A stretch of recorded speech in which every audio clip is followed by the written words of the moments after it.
See, at this point, Tom Hanks is just like, what more can I do? I'm just gonna keep firing, and then, if you kill me, you kill me. First of all, thank you so much for being here. My pleasure, thank you for having me. And thank you for your service. Thank you, sir. I was about 15 years old. I saw the two towers get hit, decided that, I was coming from a poor family in Illinois, wouldn't have a lot of money for college. So obviously I want to serve my country, but also pay for college in the future. So that was kind of where I made a promise to myself to serve the military. I've done, a whole bunch of things, military police. I became a civil affairs, airborne paratrooper, jumping out of airplanes, helicopters, Afghanistan, Italy, Germany, Poland. All right, so we're gonna show you a ranking around how realistically war is portrayed in pop culture, and we're gonna see if you think the public nailed it or if it needs a bit of a re-rank. Okay, perfect. This is a ranking all around the most quote-unquote realistic war movies of all time. This is number 5. All right. This was the second part of the movie, because in the first part is when they had Gomer Pyle, getting berated by the Army Army. So this is the Vietnam scene. It's pretty cool. Like, what they're doing is they're going from each section, they're scanning their sectors, kind of going around, making sure they don't get sniped. Actually, that was the main thing during Vietnam. Stanley Kubrick was the director, I believe, of this one, right? Yeah. Oh, yep, there he goes.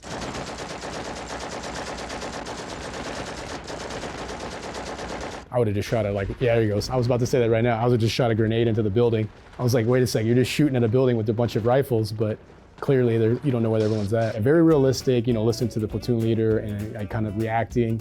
And obviously, no matter what kind of forces you are, what kind of unit you're trained into, there's always gonna be the people that are gonna freak out. They're gonna see blood, their friend get killed right in front of them. And you see the most battle-hardened guy that you think is the best could be the weakest.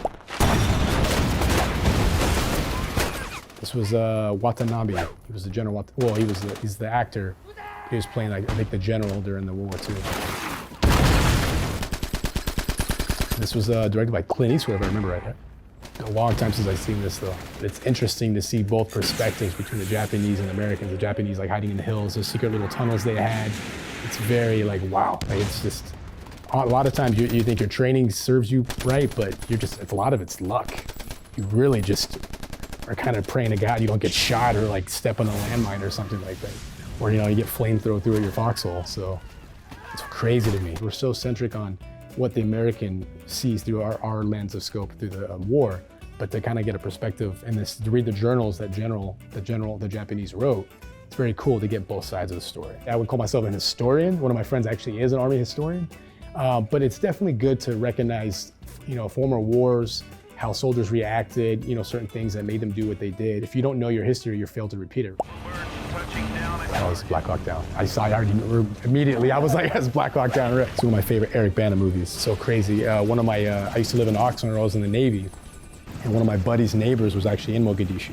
Have someone that I knew know someone that was so humble about this conflict. It's wild. The camaraderie between all the branches, between Delta, Delta's the elite of the elite. It encompasses not just the Army, but other branches of the military.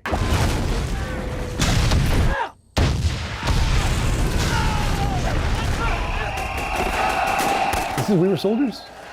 Oh, okay, Mel Gibson, okay. Colonel Hal Moore.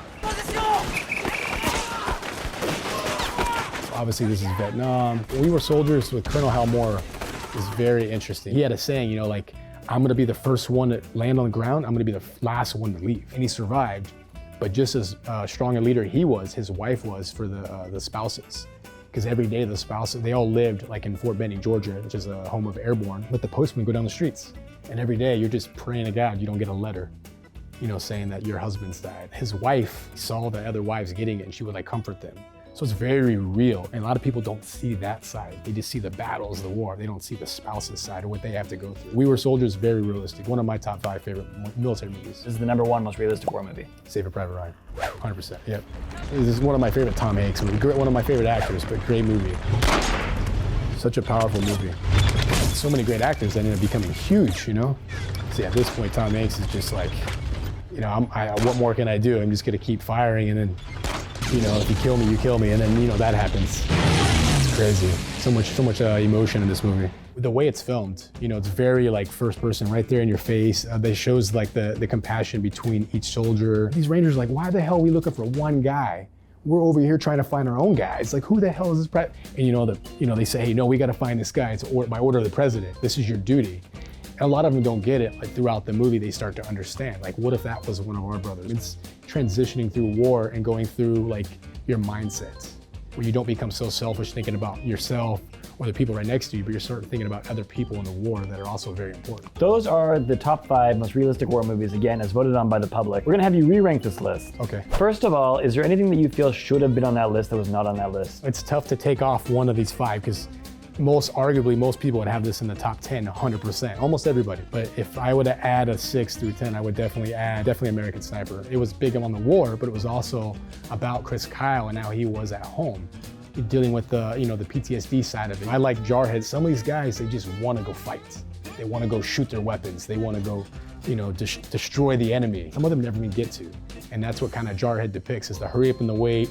You're just sitting there waiting for something to happen, and you have no idea if or when it's going to happen. And then boom, war's over. You never even got to find your weapon. I don't think I would take away from the top 5 though, as far as realistic. So what are you going to put as number 1?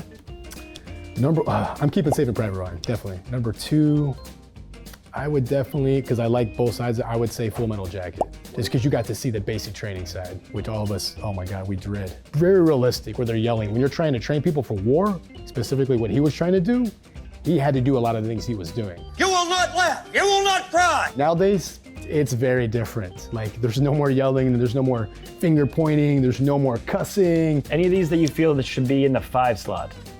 In the 5 slot, I'm gonna go with Letters from Iwo Jima. It's a little slow compared to the other ones. Not a lot of battle scenes as compared to Saving Private Ryan, and Black Hawk Down is just intense from the very get-go. 3, I'm gonna go with We Were Soldiers. Black Hawk Down, it was more modern, but not modern enough, I'd say, for me. Like, the way it was filmed, the specific actors in it, they were all great actors, but We Were Soldiers, Mel Gibson just killed that role. Like, Hal Moore that was a crazy role. All right, so this is your new re-ranked list. How does it look to you? I think it looks good. Yeah? Yep. Is the list locked? I think it's locked. You've re-ranked this list. We're gonna have you put together your own list now. All right. And these are gonna be the top 5 life lessons that you've learned while in the military. Okay. Definitely always have a 5-year plan. And I say 5-year plan because a lot of people in the military, they mostly join for 4 years. And some people will say, I wanna do 20, but they never know what they're gonna do. And you have no plan, you're just kind of like throwing darts at a wall blindfolded, praying to God you stick something. Never give up. A lot of times when people, they always give up really too early. You don't always know the plan. If you have someone that's a commanding officer, they don't always depict what they're trying to do, and they should. I think, being transparent should be very important. A lot of people give up just before they would succeed, and I think it's a life lesson just for life, period. And I would say number 3, loyalty is more important than selling your soul. Loyalty is always key. I will never sell my soul for a rank, for money, for anything. We say, I have my word, and I have my balls, and I won't break them for nobody. It's a true statement. A lot of people, take that out of context, but you need to be loyal to the people that you serve with. So that's huge. Number 4, always know your audience. You never know who's around you. Like, I'm not gonna speak about certain specific people that I know, but a lot of times, they're partying, they're in a different country. A lot of times people are saying things, they're bashing their leaders, they're bashing people they've known in the military. And then all of a sudden, some guy in the background, some girl in the background is like, you never know, that's a general or a colonel. She just happens to know who you are, you have no idea who they are, and then bam, you just screwed yourself. Never forget those who have helped you. A lot of times when you move up the ranks, you get out the military, a lot of people tend to forget those people that were there, in the shadows helping you out. Just be a good person, be humble, and try to remember all those people that you've met as best you can, no matter how many people you've met, because you never know how you can, in some capacity help someone that's in need. So, which is why I'm wearing this sweater right here. So this is Emerging Vets and Players. So it's an organization that was started by Jay Glazer and Nate Boyer. Well, they decided they want to start this organization. They started with one in West Hollywood. And this was back in 2016. I would go sneak out a workout in. We did it once a week. We worked out with Rocky Balboa, Sylvester Stallone, Wiz Khalifa, all these actors, all these athletes. And you're like, this is pretty badass. And it wasn't just about working out with them. We had a powwow afterward. We just let it all out. We didn't realize that there's so many similarities between veterans and athletes. A lot of them are transitional. You get one injury as an athlete or a free agent, you get cut. You got a degree as a football player, but really, did you really get a degree? You're not gonna do anything with it. Sometimes you need those groups of people that know what you've been through, the combat vets, the athletes that have their forms of PTSD. And I like this organization because now it's no longer one. We have, I think there's 9 chapters throughout the United States. Thank you for watching this episode of ReRank. Go check out the website, Merging Vets and Players. It's a nonprofit organization started by Nate Boyer and Jay Glazer. It's down in West Hollywood. They have chapters all over the country. We have a workout and a powwow, and we're about helping each other transition. Just check the link below. Appreciate you having me. Take care and have a great day.